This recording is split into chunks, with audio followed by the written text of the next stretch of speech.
Hi there, welcome back to my station for the new moon in Leo, and part 2 is the inner child card reading for Journey into Fairy Tales, Myth, and Nature. And so I am here in nature as usual, and I'm so blessed to be able to do a reading for everyone who's interested to tune in, and for anyone in their own healing journey. If you watched my first video, part 1 of the new moon in Leo, this August 2016, I tell you the story of how I coincidentally found this inner child card deck, and that it was a gift and a blessing that was given to me from the universe in order to share with everybody. And so here we are, and I'm going to do a reading for everyone today.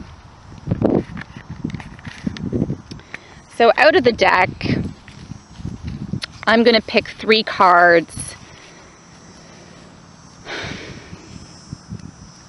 and we'll see what comes up. I'm going to be shuffling very lightly and just kind of going through to the deck as needed. This one seems to want to pop up at me. Child of Hearts. Beautiful. I'm going to keep shuffling. Looks like this one wants to come up, and this one wants to come up. So I'm going to also do what's at the bottom of our healing path and journey, of our inner child journey, which is the Ace of Wands, which is also a beautiful card.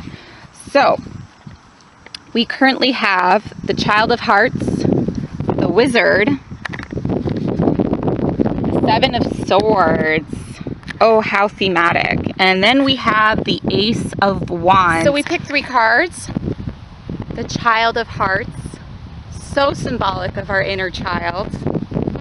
Symbolizes Goldilocks in fairy tales, and the domestic, or our home lives, as the first card. The second card is the Wizard, symbolic of the Pope, or a wise advisor, and also of magic. So it's also very thematic of inner child healing, to tune into our own magic, to maybe seek a spiritual mentor or advisor, and to tune into our spiritual side, which will help us have a more communal, humanitarian awareness, just like Gandalf in Lord of the Rings, who kind of is helpful to everybody. He doesn't really deny help to anyone. He's very communal. So this is kind of an important theme. And the last is the 7 of Swords. So take the time to reflect, which is so thematic of a Mercury retrograde. When Mercury goes retrograde, it asks us to go back and look over things, to revise, to revisit. And the fact that I got 7 of Swords as the 3rd card is not a coincidence, because this is asking us to reflect, to take some alone time. So the 7 of Swords is all about a time for self-reflection. And because we have the Mercury retrograde coming up for 3 transits in Virgo, which is the sign of taking things slowly, introversion, reviewing details, reviewing analytically all the little things that might have been missed.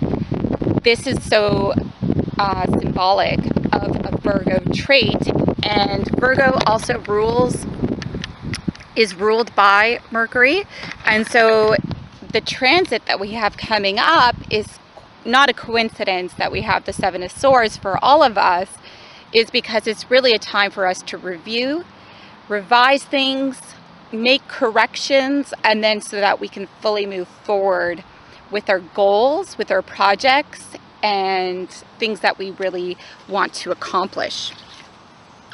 And then the underlying theme of this month for the new moon in Leo and the Mercury retrograde is Ace of Wands, which is so beautiful. It's symbolic in Greek mythology of the butterfly, of a soul transforming from a cocoon to a beautiful, colorful butterfly. So it's a symbol of hope. It's also a symbol of love, of unification of your soul with your physical body. And so it is a time, a transformative time for a lot of us. And the Mercury retrograde might be intense specifically for anyone with Gemini or Virgo ascendants, moon, or suns. But generally, it's going to be a transformative time for us to let go of anything that no longer serves us and to allow new beginnings to flourish. And so I wish you all a beautiful month ahead. I will be making another video when the eclipse season comes next month. Stay tuned.